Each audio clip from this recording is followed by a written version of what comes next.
This episode is presented by Visible Alpha. The team at Visible Alpha built a platform to analyze consensus data and financial metrics on over 6,000 publicly traded companies.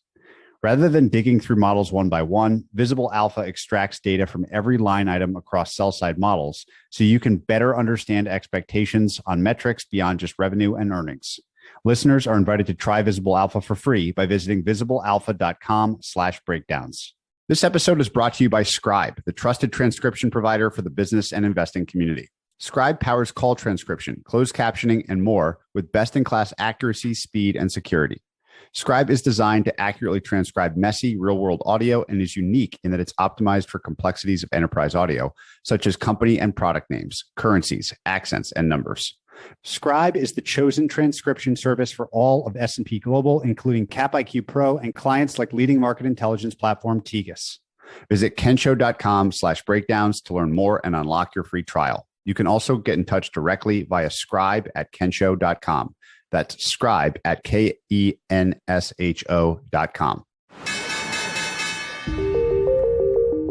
This is Business Breakdowns. Business Breakdowns is a series of conversations with investors and operators diving deep into a single business. For each business, we explore its history, its business model, its competitive advantages, and what makes it tick. We believe every business has lessons and secrets that investors and operators can learn from, and we are here to bring them to you. To find more episodes of Breakdowns, check out joincolossus.com. All opinions expressed by hosts and podcast guests are solely their own opinions. Hosts and podcast guests may maintain positions in the securities discussed in this podcast. This podcast is for informational purposes only and should not be relied upon as a basis for investment decisions. This is Jesse Pujji, and today we're breaking down Block, formerly known as Square. This software and financial services business was founded by Jack Dorsey and Jim McKelvey in 2009.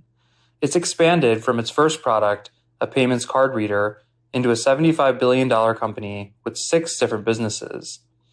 All 6 businesses build on the firm's mission of economic access and empowerment. Those 6 businesses are Square, Cash App, Afterpay, Title, Spiral, and TBD. To break down Block, I'm joined by payments expert and investor at TDM Growth Partners, Hamish Corlett. In this breakdown, we cover the common threads that have enabled Block to organically build 2 major businesses, how their recent Afterpay acquisition can strengthen the connective tissue between those businesses, and the competitive frontiers that Block faces. Please enjoy this business breakdown. All right, Hamish Corlett, welcome to Business Breakdowns. Thanks very much, Jesse. Great to be here. Today we're breaking down a business that's near and dear to my heart, mostly because both the founders are from my hometown, my current town of St. Louis. We're breaking down Block. So let's just jump right in. Block, formerly known as Square. Tell us, what is Block? What does the business do? And give us a quick overview of it. It's a big question now because Block has certainly grown up from the original inception of the company in 2009, which was the Square card reader, which I'm sure most people have come across or are familiar with. Fast forward to today, Block is a financial services and software business, which has grown up from that 2009 founding to be a $75 billion market cap business, which is roughly equivalent to Citigroup, 4th largest bank in the US. And it started out serving these micro and small businesses that didn't have access to accept card payments. And now it really serves not just small businesses, but small, medium, large businesses. It serves consumers, it serves developers, and now with the Title acquisition, serves artists. So the breadth of its services has certainly expanded over that period of time. It's got over 40 products. And one of the special things it does is that it combines its capabilities in hardware, software, and financial services, which is quite unique. But if you look across all those businesses, the common thread is its mission, which is around economic access and empowerment. So if you look at all the big strategic moves they've made, it all ties into that one common mission. So it's been an extraordinary growth story. Since IPO in late 2015, it's grown gross profit dollars from 500 million to over 5 billion. And most of that's organic growth. And that's a 50% odd CAGR. So a similar kind of growth profile to an Airbnb or a ServiceNow. And how is it organized? Like you said, it does so many different things today. So if we were sitting here looking at a 10K or P&L for it, how do they organize the business? And maybe you can give us a little one-liner on each of the divisions. Yeah, sure. So it's organized really the way we think about it around that common purpose. There are two main ecosystems. There's the Square ecosystem and the Cash App ecosystem, which you can think about as essentially a merchant ecosystem and a consumer ecosystem. The merchant ecosystem is a financial services and software businesses that provides those services to small, medium, large businesses. That's everything from payments processing, where it started, to integrated payment software, loans, Square Card, instant transfer, essentially helping businesses to start, manage, and grow their business. The other side is the consumer ecosystem, and that's largely under the Cash App banner, now Afterpay, with that acquisition. There they have, within a Cash App consumer ecosystem, that's essentially a financial consumer application. And in the former CFO's words, that really is becoming something like a full service banking suite for consumers. So it started off with peer-to-peer transfer. They then introduced the cash card. It's now got Bitcoin trading, stock trading, and a range of other services that they're continuing to build out. So the organizing framework that we really think about is the Square merchant ecosystem on one side, the consumer ecosystem on the other, and then layering Afterpay, which is the most recent acquisition, which is really about driving more connectivity between the two ecosystems. And beyond the 75 billion in market cap, you mentioned 5 billion in gross profit. Can you give someone listening a sense for other scale? Like how many merchants do they power? How many users are on it? What's the revenue scale? Just give us a sense for some of those things. Yeah, sure. So on the merchant side of things, and they don't disclose this exact number, but I'd say they've got around 3 million merchants that they serve. And call it 90% of those would be in the US. They've also got operations in Australia, UK, and increasingly in the EU. That's a $2.3 billion gross profit business. And on the consumer side of things, now with Cash App, they've probably got about 100 million annual active users in that consumer ecosystem. So that's serious scale. Again, most of them are in the US, but with Afterpay, it did add some international footprint there. But even Afterpay, half the users were in the US. So it's largely a US-centric ecosystem. So if you compare that to, say, JP Morgan, the biggest retail bank in the US, they've got 71 million retail card holders and about 4 million businesses. So, or Bank of America, the number two, they've got about 40 odd million digital consumer and small business banking customers. So the scale is comparable to some large financial services businesses in the US. Which is sort of crazy because, as you said, it started 12 or 13 years ago, 2008, 2009. Can you take us back to the founding story? I'd love to hear the story, but in particular, I wanted to zoom in on what was the insight? What was that insight they had? And how did they continue to pull on that string to develop it so fast into such a large business? It's an extraordinary story. It's worth touching on both the Square founding story and the Cash App founding story, which happened within the Square business. I think if you told Citigroup that in 2009 that this little startup with a hardware magnetic strip reader was going to be a similar market cap, you'd get laughed out of the room. So 2009, Jack Dorsey's been, I think, effectively ousted from Twitter, and he gets in touch with his former boss that he worked for when he was a teenager. He did a summer internship for Jim McKelvey, who had a software business at the time. Jim tells a story about, as he calls him, Jack the Genius, where the first day he pulled an all-nighter. And obviously those two had a close relationship. So Jack leaves Twitter, calls up Jim and says, I want to start a business with you. Jim originally suggests an electronic vehicles business, but Jim had this glass-blowing business that he was operating at the time. And he tells a story that he missed a $2,000 sale because he couldn't accept an Amex card, which really pissed him off. They dug a little and they realized that, well, they obviously observed that this cash to card transition was happening, and it was happening rapidly. And there were all these micro and small businesses that weren't able to accept cards. And so they were effectively being excluded from the financial ecosystem. And so they saw this opportunity whereby if you're a small micro business and you want to accept cards, the painstaking process that really mostly still is in traditional financial services, of applying to the traditional financial institutions, going through all the paperwork, the KYC, the 2, 3, 4 week approval period, and only 40% getting approved. I thought, okay, well, can we do something about this? Can we give these small businesses access to the financial system? We've got this smart device, this computer that we carry around with us now all the time. Can we turn that into a payments device? So pretty extraordinary. Within a month, they came up with a prototype, which was the Square card reader. And they went and raised venture capital, and away they went. And the product market fit out of the gate was off the charts. So good that it attracted a heap of competitors, including Amazon, Intuit, and PayPal in the very early years. So they get the card reader going. What were sort of the next big milestones that kind of happened in the business? Say by 2010, the card reader was out. I remember I had one on my phone. I thought it was super cool.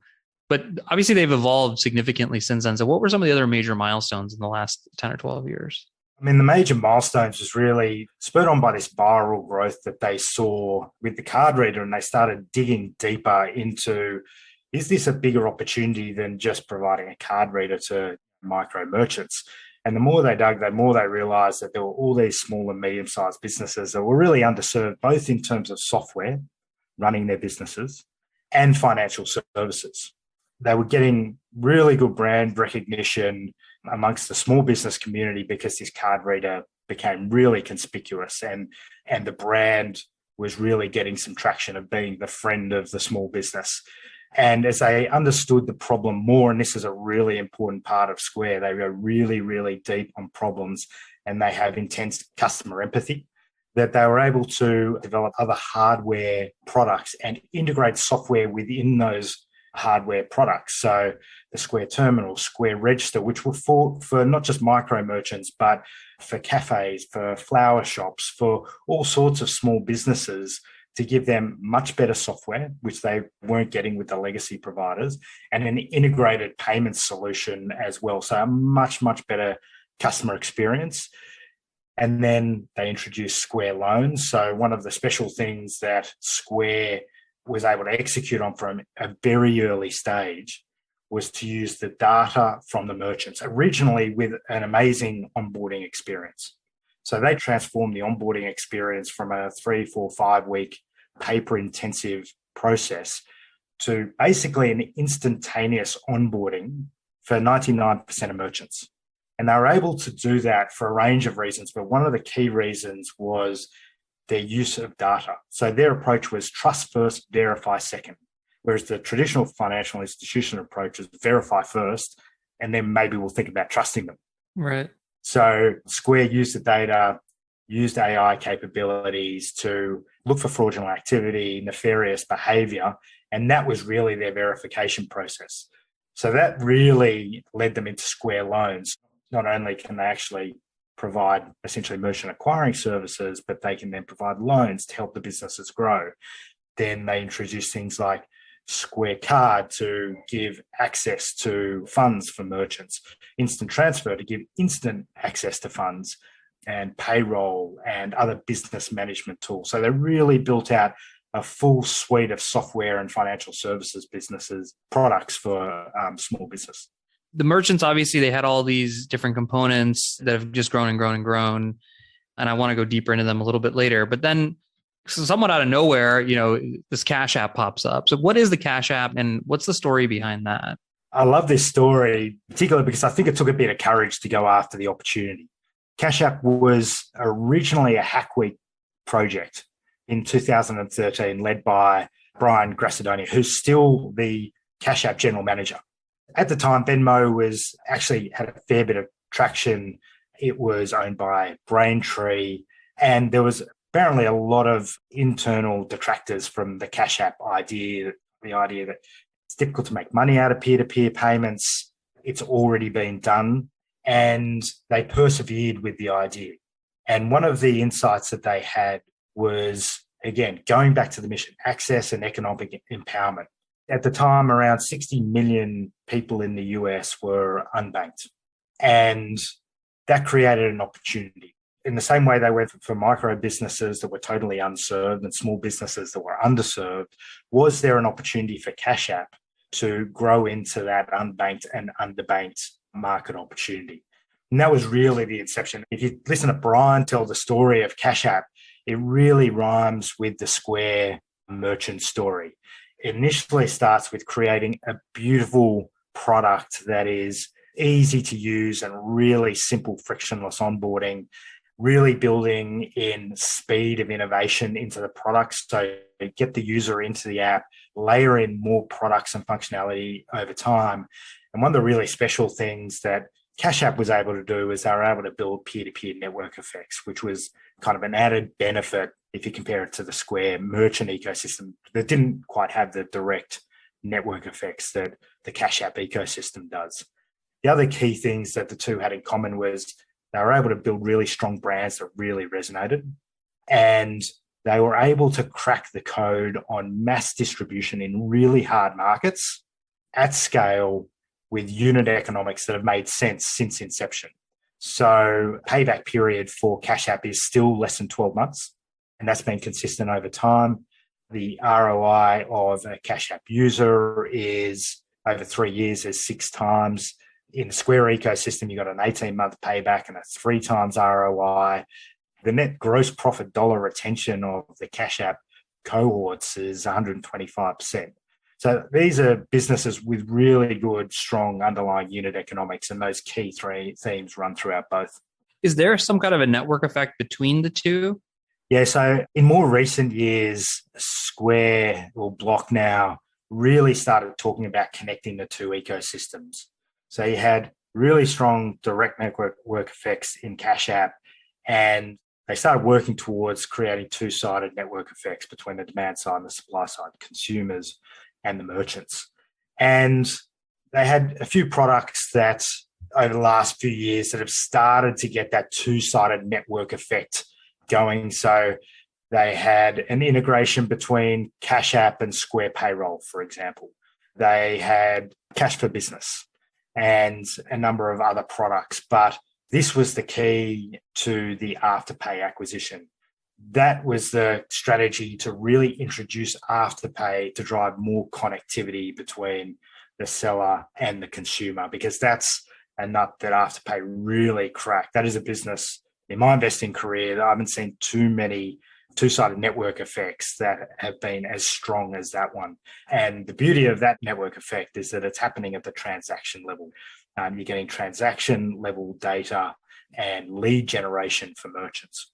Wow. Kind of crazy, because I guess up until 2013 or 14, they were really just a merchant side business. Square, from what it sounds like, was sort of a separate business that just popped on the consumer side. And now they're sort of building the connective tissue between the two of them. Is that right? Exactly. There's good complementarity between the Afterpay and the Block business in that their missions are very similar. I think Nick Molnar and Jack Dorsey were good friends, or at least personal acquaintances before the acquisition. Afterpay had a really strong footprint in larger merchants. Square was stronger in smaller merchants. Afterpay stronger in online. Square obviously very strong in offline. But I think strategically, the 2 key components of that acquisition is, number one, merchant discovery and really a demand gen element and the opportunity that Afterpay introduces. And the second one is the ability to create more in-network transactions and trying to create a closed loop network between the consumer and merchant ecosystem. Yeah, and we're going to talk about M&A a little bit later on, but just because we mentioned it so many times, maybe just explain what Afterpay is and how it creates that connection between the two. Afterpay, originally an Australian business, founded in around 2014 by Nick Molnar and Anthony Eisen. It is really the original, or certainly one of the original buy now, pay later businesses. So both of them had the insight that Gen Z and millennials were moving away from credit cards. And there was this movement away from credit cards in general, and that the credit card industry was kind of flawed in any case. And they saw an opportunity to create a win-win-win ecosystem, consumer, merchant, and credit provider. And the basic idea was essentially, I want to buy a $100 pair of shoes. I go online as a consumer, I buy the $100 pair of shoes using Afterpay. And instead of paying $100 to the merchant, less the merchant transaction fee, the merchant ends up with $97. I pay with Afterpay, and I pay 4 $25 no interest installments over a 6-week period. The merchant gets their money the next day, so they get about $96 the next day. And I provide, as a consumer, a linked debit card, which extracts the money every 2 weeks. And Afterpay provides the credit, essentially. So that elegant idea became a compelling value proposition for merchants. Broadly speaking, merchants on average found that customer acquisition, conversion, average order value went up in the order of 20 to 30%. And consumers absolutely loved it because it was not a traditional credit product, and it gave them more power over managing their finances. And the product market fit out of the gate was really, really strong. They were able to sign big marquee merchants, initially in Australia and New Zealand, but when they launched in the US, they signed Urban Outfitters, which was a big win. The rest is history now. They've got probably 20 million consumer annual actives and over 100,000 merchants, a lot of which are large merchants on the platform. And my understanding, we actually did a different breakdown on it, is drove up merchant sales, conversion rates dramatically. Consumers obviously loved it, especially younger ones in the fashion world. And it just became this win-win-win, which is pretty remarkable, especially in the payment space. On the payment space, I want to dive into the revenue of Block and how it works and how they make money. Before we do that, I'm wondering, Hamish, if you could give us just kind of like a 101 on the payments ecosystem. There's so many different players. There's MasterCard, there's Visa, there's credit card companies, there's banks. I don't have a mental model in my head for how they all tie together. So I'm wondering if you could just give us a quick 101 and then explain where and how Block fits into that. Yeah, sure. It's a really complex ecosystem. I was on a board of a merchant acquirer payments business in Australia for 6 or 7 years. And I've been doing payments for many, many years. And the complexity certainly doesn't get any less. At a very high level, the way I think about it is you've got 3 key constituents. You've got the card networks, call it Visa and MasterCard, and Amex with their closed loop system. We can kind of touch on that. You have the card issuers and the merchant acquirers. So having a look at each of them. So let's start with the card issues. These are, generally speaking, banks, but increasingly not, that issue cards to consumers. So you want to get a debit or credit card, you go to a card issuer, call it Bank of America or now Cash App, and they will issue a debit card for you, which gives you access to your money in your bank account. On the other side, you've got merchant acquirers. So their job is, on the merchant side of things, to service the merchant's payments. They're the ones that when one of those consumers comes along with their card and the merchant needs to accept payment, they will acquire that transaction on behalf of the merchant. And it's the merchant acquirer's job to essentially acquire those funds for and on behalf of the merchant. But the problem is you've got, generally speaking, fragmentation on the issuer side of things and fragmentation on the merchant acquirer side of things. So you need something in the middle to make them all talk together. What are the rules of the game? How's the clearing and settlement going to work? How do you make sure that this is a valid transaction? And that's really the job of Visa and MasterCard. They've done an incredible job. They've got a huge moat around their business because they're really just that protocol layer in between merchant acquirers and card issuers that make the whole system work together. In terms of how the transaction economics work out, it's actually the card issuers that get most of the economics. Call it ballpark numbers, 2/3 of the economics. The acquirers get, say, 30% of the economics, and the card networks actually don't take a big clip, but they get the piece in the middle, which is proven to be a very defensible income stream. And to bring that to life, so I go in and I spend $100 on a t-shirt or a dinner or something like that. Who gets $100? Put it in the context of the Square ecosystem. So you go spend that $100 at a Square merchant. Mm-hmm. Square will take, call it, again, round numbers, 3% of the transaction value. Square will end up keeping a bit over 1%. Whether you're a small, medium or large business, they generally charge 3%, take home just over 1. The 2% in the middle will go to card issuers and the card network. Got it. And my understanding is even of that 2%, 90% of it goes to the Citibank or the issuer, and then only 10% of that 2% goes to the Visas or MasterCards of the world. That's right. Okay. Let's go into the kind of the P&L of Block. Let's just do the two businesses independently, I guess, and then we can talk about any of the crossover. So starting with Square, kind of the original, the merchant business. If someone spends $100, the merchant, they end up making, I'm just playing back what you said, they'll make $3 from that. They'll keep one of the $3, roughly speaking. So it's like a 33% gross margin business. Is that the right way to think about it? Yeah, if you look at the gross level, it's something in that order. At the gross level, a low gross margin business, but then below that, a very good margin business. And what sits below that? In the Square ecosystem, a number of things sits below that. There's still a cost of revenue that sits below that and a gross margin that sits below that, because Square isn't just offering that payments, call it the payments processing service, but it's also providing traditional software products. So call that a ballpark 80% gross margin business, kind of typical software margin business. And then it starts to look more like a traditional software business where you have sales and marketing expenses, R&D expenses, and G&A that sits below that. Got it. And so when you think of the entire P&L, so let's just talk about the Square side for a second. What's the blended gross margin look like on that business? The blended gross margin, and the way Square now discloses is that they disclose a net revenue number.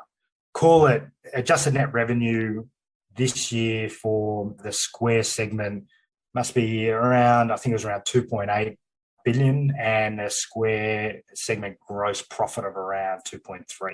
We're in that order. So it really does look like a software business. Yeah, it does. Is that payment processing kind of like a loss leader for the software? Like, how do you think about that in the Square business?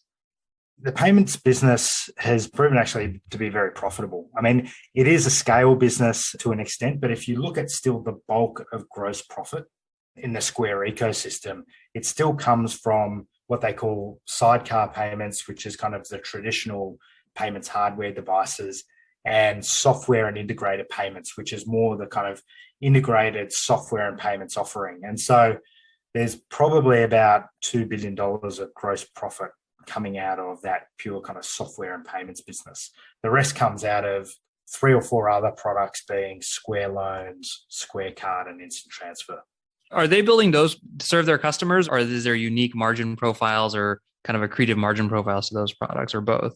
The level of engagement is highly correlated with the gross profit dollars on a unit basis.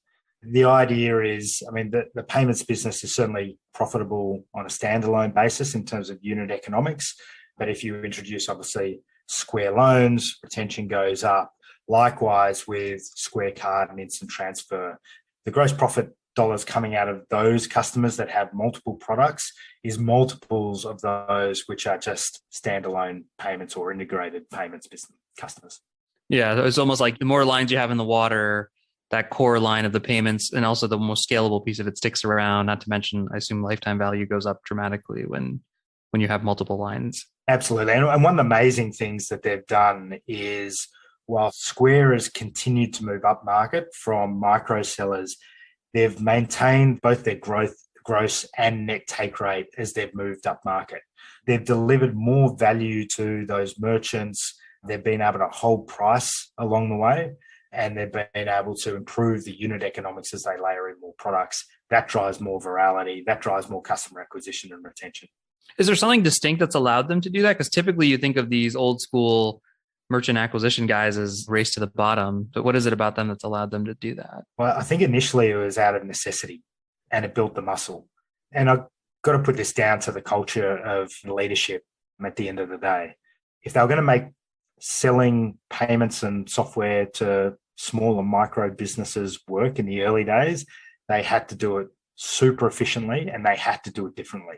And the onboarding experience is a good example of this. They were able to flip that on its head.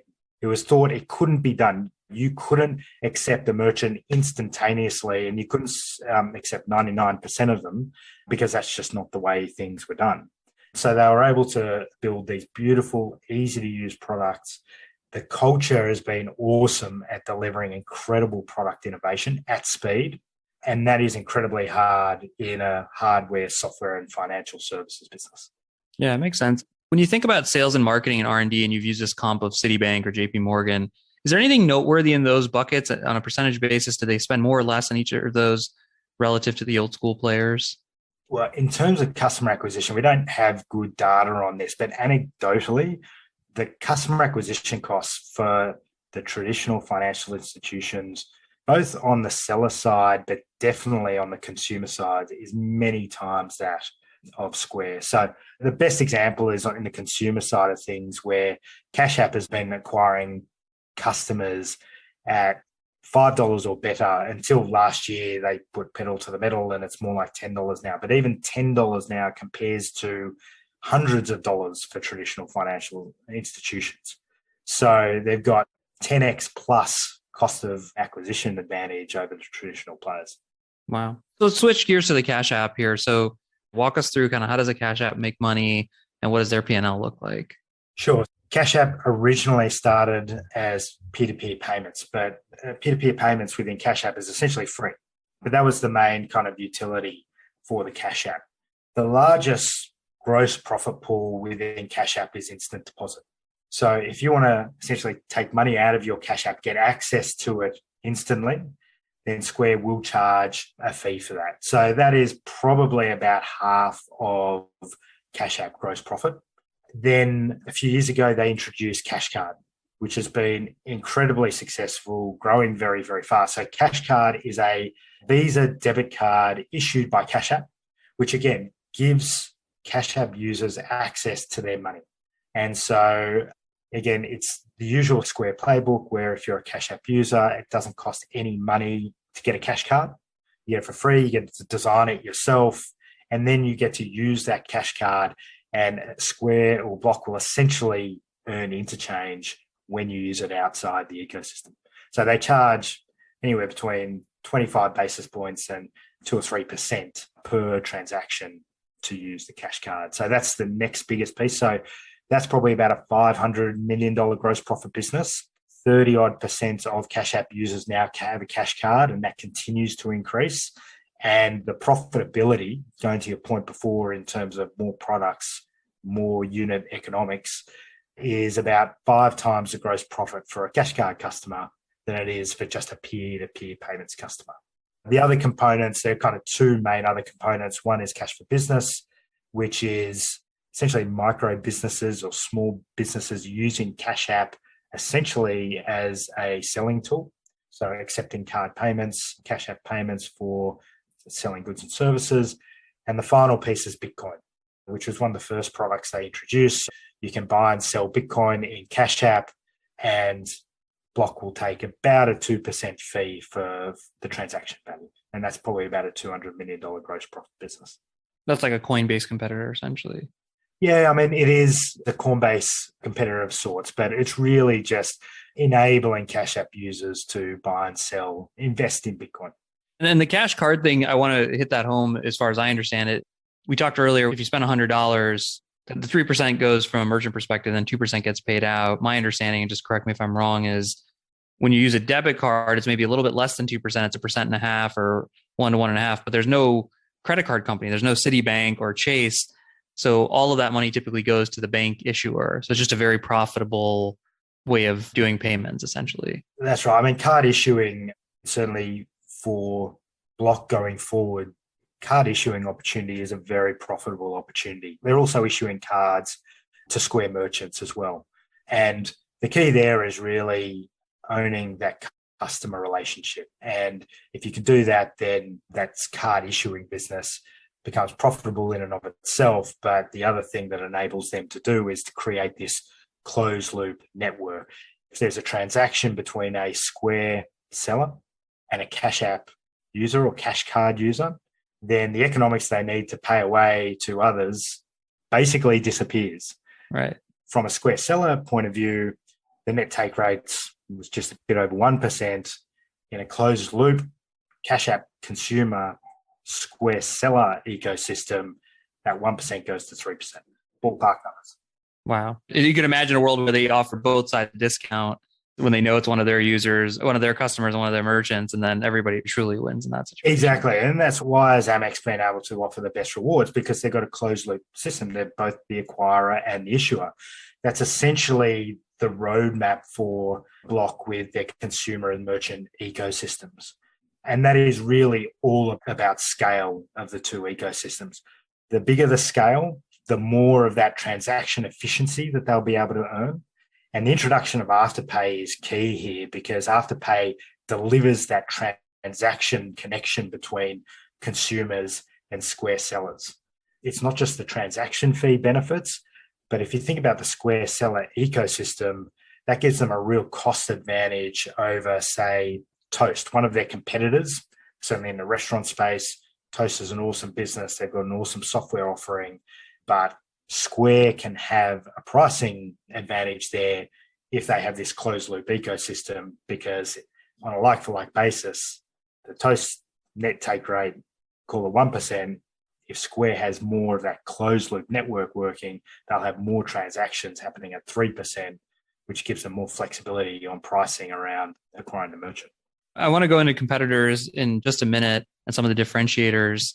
Before I do that, I mean, this is a financial services business, and I'm not an expert in those, but I know the balance sheet's really important for any bank. Is there anything about the balance sheet in the case of Block that's worth discussing or talking about one way or the other? I'd say with Afterpay, there's more complexity in the balance sheet. To date, it's been a pretty clean balance sheet. I mean, even with Square loans, that was a pretty clean business where third-party institutions would acquire the loans on a flow-forward basis. Square would just take a 6% loan service fee from the loans they write. Going forward, the balance sheet becomes much more important because they're introducing Afterpay. And they're also introducing, I think this year, they'll be introducing Cash App Borrow, which is a borrowing product for Cash App consumers. It's not exactly clear how they will fund that or how that will be structured, but that could add another layer of complexity. Going to the competitive kind of differentiation point, I mean, I've heard you say a few things. I just want to kind of play them back. One thing you said is that on both cases for Cash as well as Square, they've been able to get to brand and ubiquity very quickly and fast. So what is it about marketing or their ability to do that? How have they done that?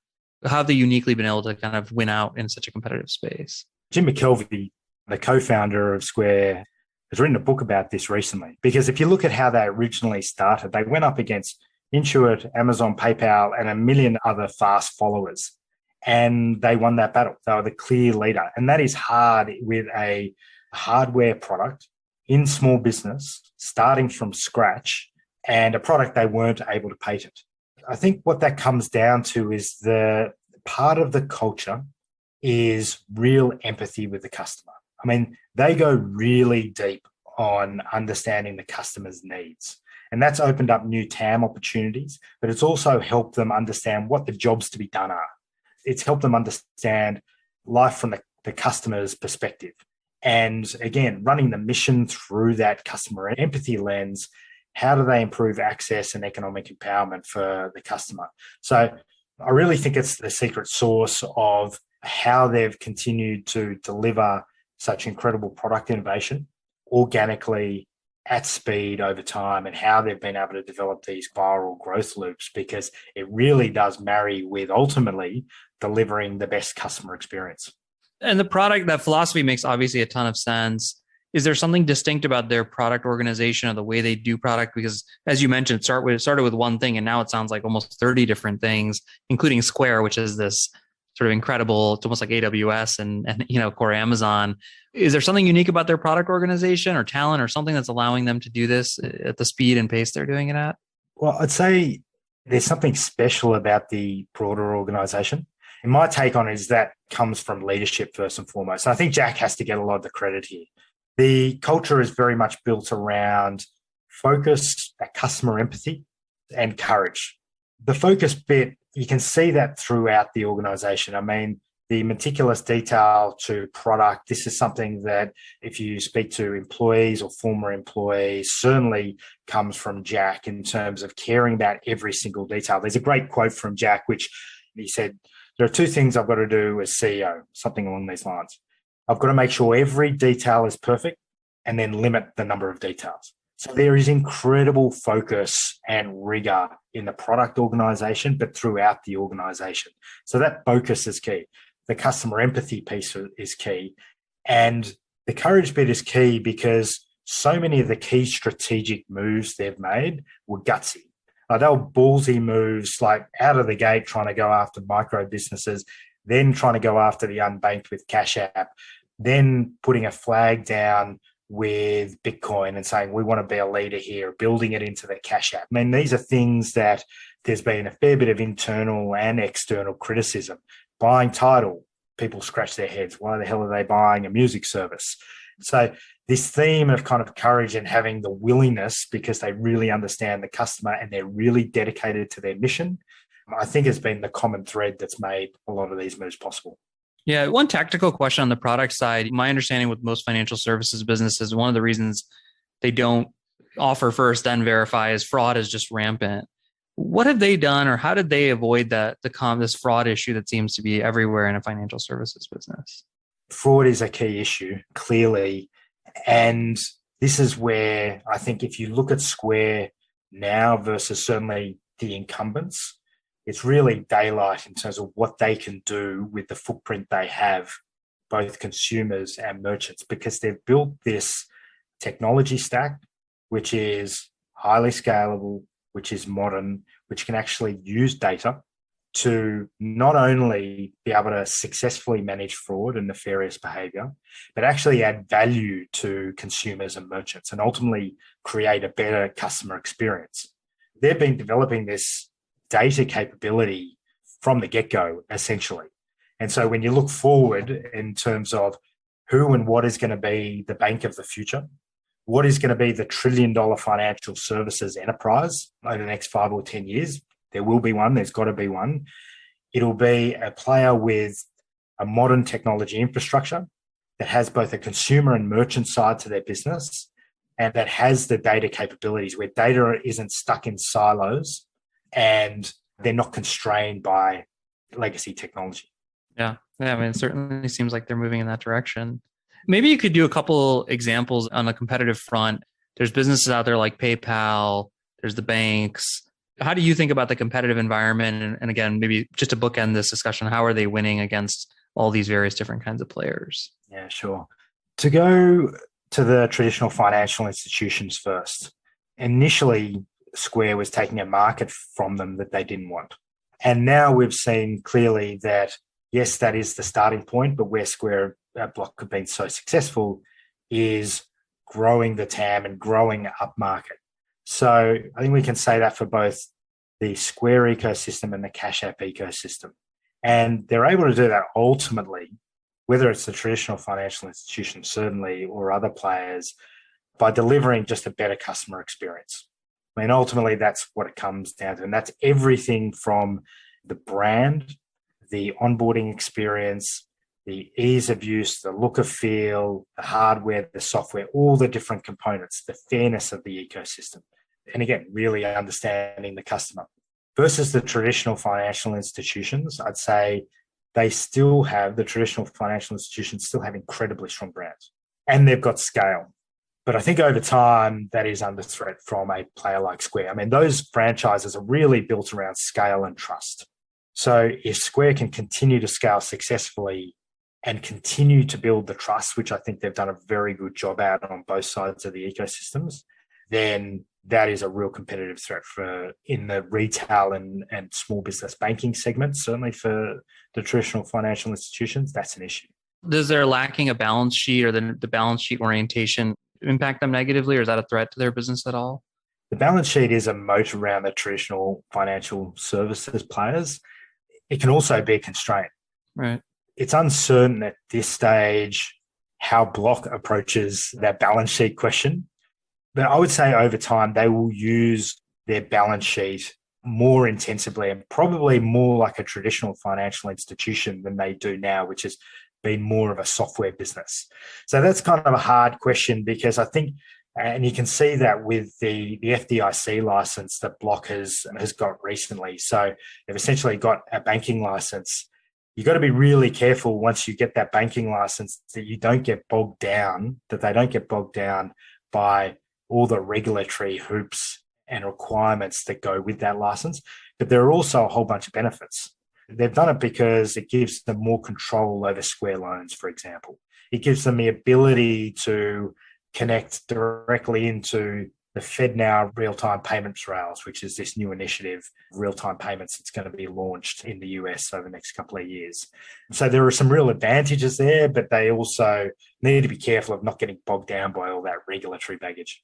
And if we switch to talking a little bit more about like the PayPals of the world and maybe the smaller guys like the Chimes or the upstarts, how do you think about their differentiation there? And PayPal in particular, since PayPal is sort of the original two-sided and internet-based, all that stuff. I mean, PayPal is a wonderful business with a huge moat in and of itself. Really, where they go head-to-head first and foremost is Venmo and Cash App. I mean, there are other elements of competition and they do tread on each other's toes a little bit in other areas, but that's really the head-to-head.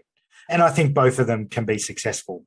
But Venmo was the original peer-to-peer leader, and it was a decent-sized business when Cash App was just getting started. But Cash App's become the leader in the peer-to-peer space, and the gap appears to be growing, even though Venmo is continuing to grow reasonably well. But Venmo now is less about user growth, more about ARPU growth, and there's still a big opportunity, I believe, there. Whereas I'd say Cash App, you've still got both the MAU, the user growth element, and you've got a very significant opportunity there. And I think that really comes down to, again, Square really understanding the customer, being able to build a brand that really resonates with the customer. Cash App have done an incredible job there. Cash App has really become a part of the culture for Gen Z and millennials. Cash App is now in 1,000 or 2,000 song lyrics. There's a couple of hundred songs called Cash App or with Cash App in the title. They do Cash App Fridays where they're giving away money each Friday, which has huge viral impact. They're partnering with celebrities and cultural leaders to do giveaways. So they've even got their own streetwear line. Like how they're building that brand is so much more than just a financial services brand. It's a brand that deeply resonates with younger customers. And I think that is where they've really nailed it. Yeah, one other observation I have is that we're sort of not saying it, but one backdrop to all of this is the TAM is just massive. So you can have a very successful PayPal and a very successful Square just because of the size of the TAM.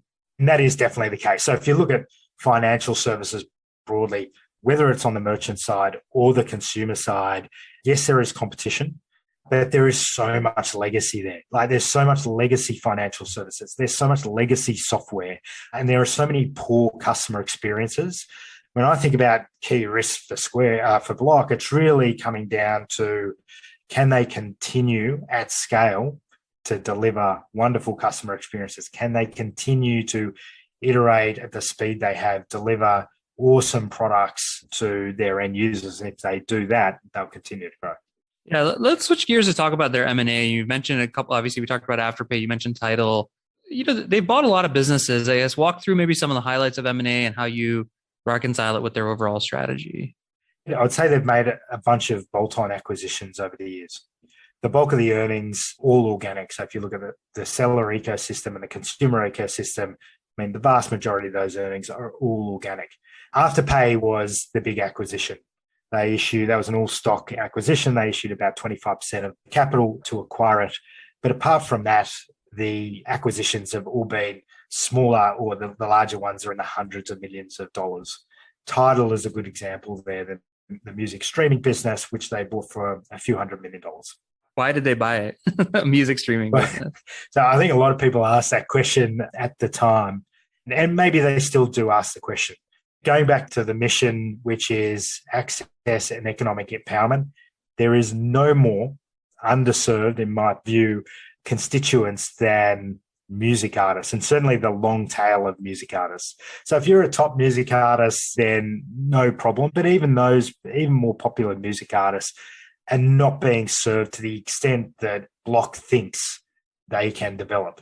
So what they've bought with Tidal is a music streaming service with a strong brand, I'd say, for what it is, and the opportunity to run the Block playbook, which is go after an underserved market, layer in more value-added products over time, deliver a much better customer experience, not just for the listener, the consumer side of things, but for the artists. And that's where the real focus is. So Block really thinks about artists as small businesses. It's akin to going after the micro merchants when they had the Square card reader. If you're Spotify now and someone said, watch out for Tidal, you'd get laughed out of the room in the same way as someone from Citigroup would laugh you out of the room when they came out with the card reader. But you don't want to underestimate Block. You don't want to underestimate that management team. They have delivered from standing starts, huge innovation, really big ecosystem.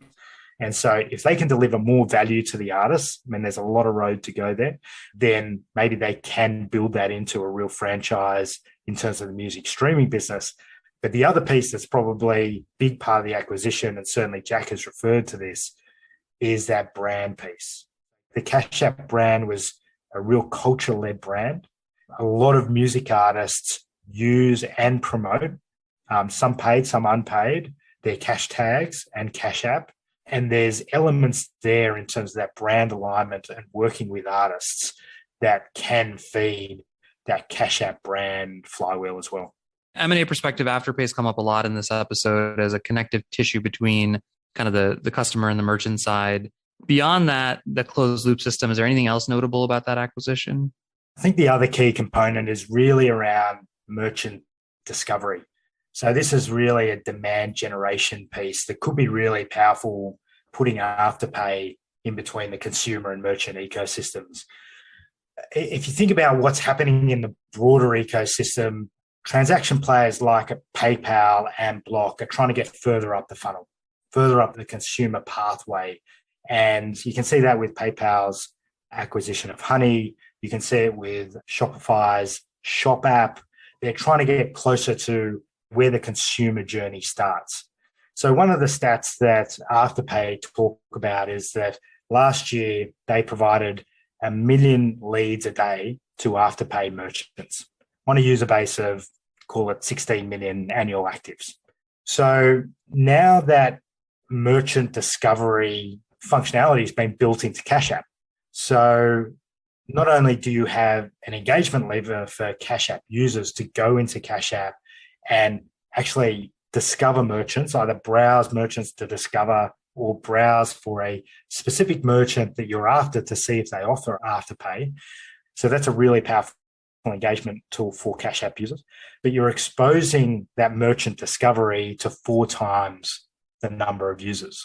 So if you just play that out, 1 million leads a day under Afterpay exposed to now 4 times the users. That's, call it just on the current footprint, over 2 billion leads per annum that the ecosystem could be generating at that same kind of rate. If you say average order value is $50 to $100, then there's a $100 to $200 billion GMV opportunity there. And to put that into context, like the Square seller ecosystem will do about $200 billion of GMV. The clip on that is somewhere between, at the bottom end, a bit over 1%, or at the top end, if it's an Afterpay transaction, a bit over 2%. So there's a multi-billion-dollar revenue opportunity just in that merchant discovery piece, and it's driving more engagement in Cash App. So that could be a really interesting opportunity that they're pushing hard on. And to your point, I mean, one other thing I noticed is that not only is it now Square Block is not a payments business, but it's almost a marketing business and a discovery for consumers, discovery for merchants, it's marketing, which is just bringing it even that much more important for each. Exactly. That's right. And the further you go up the funnel, the more economics you get. In the more mature markets for Afterpay, many consumers are starting their shopping journey with Afterpay. So the vision is every Cash App consumer starts their shopping journey with Cash App more often. Are there any other acquisitions you think are worth highlighting that maybe either seem not obvious at first, like Tidal, or really game-changing for them, like Afterpay? I'd say they're the two most interesting. I mean, Square bought Weebly, which was an online business. If there was a criticism of Square dating back a few years, it was that they were slow to online. And they're really strong in offline. They were really, again, it goes back to that focus. They're really, really focused on that. And somewhat of that weakness was exposed when we went into this global pandemic, and it really became pedal to the metal on delivering more online capability. I mean, they had it before, they were delivering it, they were building on that Weebly transaction, but now I'd say that they are much stronger in online now. They're much more of an omni-channel payments player than they once were. Yeah, we've gotten close to the end here and we haven't talked about something which I'm glad, which is crypto. And I sort of wanted it on that way on purpose. We talked about this huge business they have, but they've just changed the name to Block, which is a great double or triple entendre. Jack is very public about Bitcoin and being kind of the future. What's Jack's view on it? What's the business's view on it? What are they building around it? It's just help us understand, how does this all play into the business of Block? Yeah, sure thing. Let's put it into context first. So there is a huge line item in the P&L, which is the Bitcoin revenue. So that's a gross revenue number, which is really just a pass-through. Block is just taking a clip. So in the Cash App business, allowing Cash App users to buy and sell Bitcoin, Block is just really taking a 2% clip of that total number. So the Bitcoin revenue is a little bit distorting. It's not what I would say really Block revenue. It's just the 2% clip that is the real net revenue take. There's no question that Jack and now Block is passionate about furthering the cause of Bitcoin. And if just going through the timeline, this dates back to building in Bitcoin trading into Cash App, which was originally a Hack Week project with Jack, which Jack was a part of a few years ago. That actually was a really successful product. It drew a heap of engagement into Cash App. And since then, they have put a few $100 million worth of Bitcoin on the balance sheet, which again, putting into context, it's kind of less than 1% of the EV and less than 5% of the outstanding cash. So it's a small amount, but it is a stake in the ground. And more recently, they've introduced a few key elements of their Bitcoin strategy, which is TBD, Spiral, Bitcoin wallet, and a Bitcoin mining hardware. But where all this comes from, again, goes back to the mission: access and economic empowerment. So the mantra for Block is that Bitcoin should be the native currency of the internet. And if it becomes a native currency of the internet, it's going to unlock a huge amount of opportunity for people all over the world. It becomes a truly global currency. It reduces friction for smaller businesses, individuals all over the world to participate in the economy. And it is not a huge unlock for the customer base, but could potentially become an unlock for the Block business. So, for example, instead of Block setting up a different regulatory business in every single geography they expand into, if the internet has a native currency, they can start launching products globally, which is unique, which you can't effectively do in financial services at the moment without a native currency. The key elements are Spiral, which is purely a team of developers, Bitcoin specialist developers, that have been put together to build open source projects to further the cause of Bitcoin. They're paid in Bitcoin. They get no stock in Block. There is no economic benefit at all for Block. They're just there to further the Bitcoin effort. I guess the bet is, from your perspective or for someone betting on it, is that if it doesn't become the reserve currency, they will effectively become the reserve merchant service and consumer service provider on both sides of that. That could be an element, but I think it's really about creating the domain expertise. So again, what's the secret sauce with Block? I think one of the things they've done really well is they've got one mission and one platform to deliver it. And that one platform allows them to share capabilities, to share domain expertise, to share talent, to share payments rails, to share all these services and IP across the different ecosystems. So whilst they might benefit from Spiral directly, it does really deepen themselves in the Bitcoin ecosystem, and it gives them real authenticity. And again, enables them to build more trust. I mean, this is an area where you really have to build trust with the participants, with the developer community, and that's what they're trying to do with Spiral. Looking forward, when you think about the business Block in the next 5-10 years, if it grows beyond your wildest dreams, your wildest imagination, What did they get right in terms of their specific business bets, and what happened in the macro environment? Firstly, they maintain the culture, and that comes from leadership. So again, one of the awesome things that Jack has done and the other leaders is that the leadership of the organization has been incredibly consistent. They have had absolute gangsters in every single key position in the business. And their tenure has been unbelievable, especially in the world of software. So if you look at Jess Doroguska, who came from Apple, runs the hardware business, still there. You look at Alyssa Henry, has taken the seller business from, call it 100 million gross profit to over 2 billion. She's been there for almost 10 years. There's a number of these key players in the business that are still there running key parts of the business and maintaining the culture. So maintaining the focus, maintaining the speed of innovation. It's those elements that are key in terms of delivering the ultimate outcome. When you get big, you don't want to get slow. And that's something that they've delivered on to date, and they need to continue to deliver on. The second component is, can they really drive this two-sided network effects? Why have MasterCard, Visa, Amex been such powerful business models? It's because those two-sided network effects at a very high level between consumers and merchants are so powerful.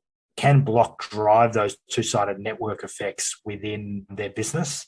And I'd say they've got the added benefit of they've actually got peer-to-peer, they've got direct network effects on the consumer side of things, so creating real, even more powerful network effects within the business.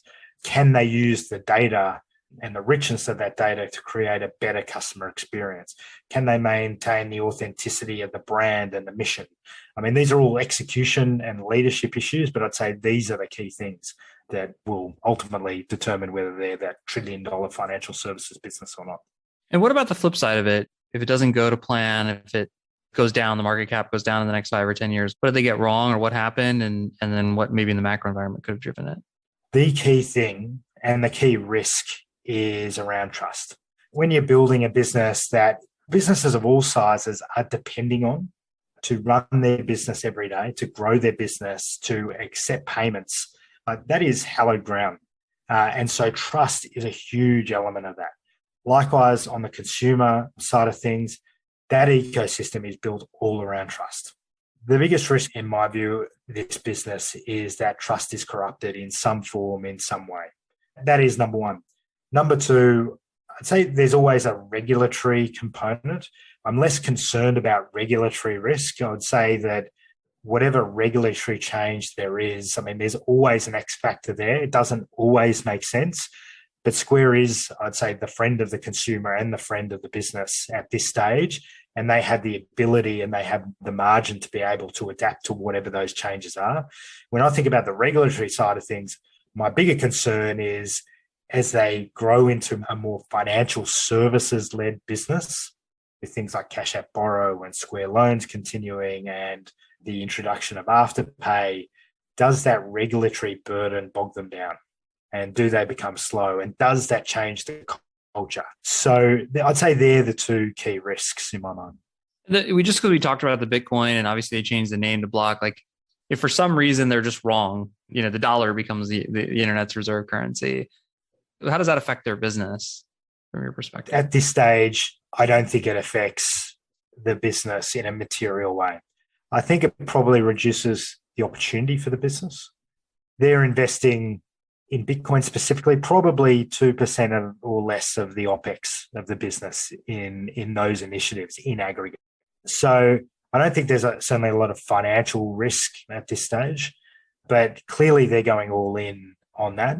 And Jack is, I think, really starting to craft the business around Bitcoin. So whilst it is kind of smaller on a financial basis, I think in terms of the headspace it takes up, I think it is much more significant than that. The last 3 questions we ask everyone on this show are the same. So it's lessons for builders, lessons for investors, and then places for further study for those listening who want to learn more. So let's just take them one at a time. If you're an entrepreneur or executive, you're someone who builds businesses, what's the big lesson from Block? There are a hell of a lot of lessons, whether you're running a more mature business or whether you're starting a business. And the ones that come to mind are the mission matters. Like, you've got to give a shit about your mission. You've got to be passionate about it. And it actually has to articulate what the strategy of the business is, because that's what's going to attract talent. That's what's going to help you focus. That's what's going to help you have the courage to make the key strategic moves. And I think that piece, there's no better exemplar than Block for that one. I think the second piece is that customer empathy piece. Spend time with your customers, promote bottoms-up innovation, really get close to the customers, really understand what their pain points are, understand what the job's to be done there, and go deep and empower decision-making and innovation throughout the organization, because it's usually those people out in the organization that are spending time with the customers that know what needs to be done to serve them better. And probably the final thing that comes to mind is just have outstanding players in the key positions. It's an obvious thing to say, but that is something that Block has done exceptionally well, and empower them with decision-making, autonomy, and make sure their culture carries. Yeah. And I mean, obviously all those things go really well together.